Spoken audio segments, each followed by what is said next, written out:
What is up, YouTube? It's T-Quint1 coming at you in another video, and today I'm going to be talking to you about The Husband by Dean Koontz.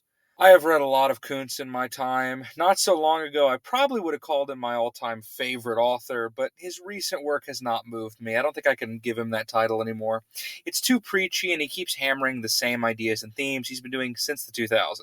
Everybody made fun of Anne Rice for her Jesus phase, but it only lasted 2 books. Koontz is still doing that shit. And yet, no matter what, there's no feeling like picking up another Dean Koontz book. You'll always find at least one in a Goodwill or a St. Vincent de Paul somewhere, and I'll never forget the joy of losing myself in one of his great works. The Husband was a random purchase like so many of his other volumes. If you've never read one of his novels, his writing style can best be described as a mix between the sarcasm and humor of Charles Dickens with the unease and likable characters of Richard Matheson.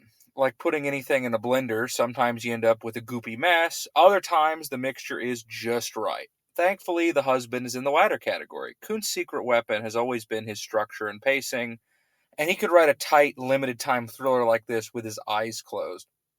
The story in the novel is about a gardener of humble means whose wife is kidnapped by a group of mysterious criminals. They give him an ultimatum, $2 million in cash at the end of 3 days, or they will kill his wife Holly. Now, the main guy, Mitch, much like yours truly, he's a wife guy, but he's also a working class man who barely has a savings account. The kidnappers, unsympathetic, simply state that if he loves his wife, he'll find a way to make it happen. What follows is an often uncomfortable tale with plenty of surprises. The central moral question is an interesting one, particularly because it continually changes throughout the narrative, giving the book a real dynamism. We've all thought about that question. Would you die for the person you love? It's compelling, it's relatable, and I think most people deep down would probably answer yes. But slowly, Mitch's sense of right and wrong gets muddier. Would you steal for the person you love? Would you kill for them? He has to reckon with all of those throughout the book, and it's interesting to explore.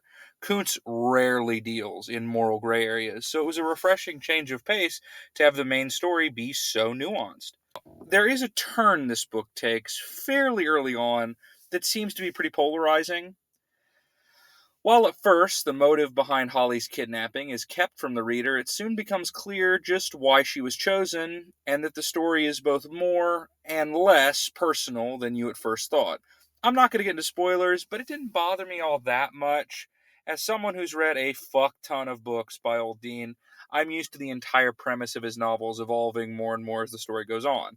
He's always been great at escalation, and The Husband is no different.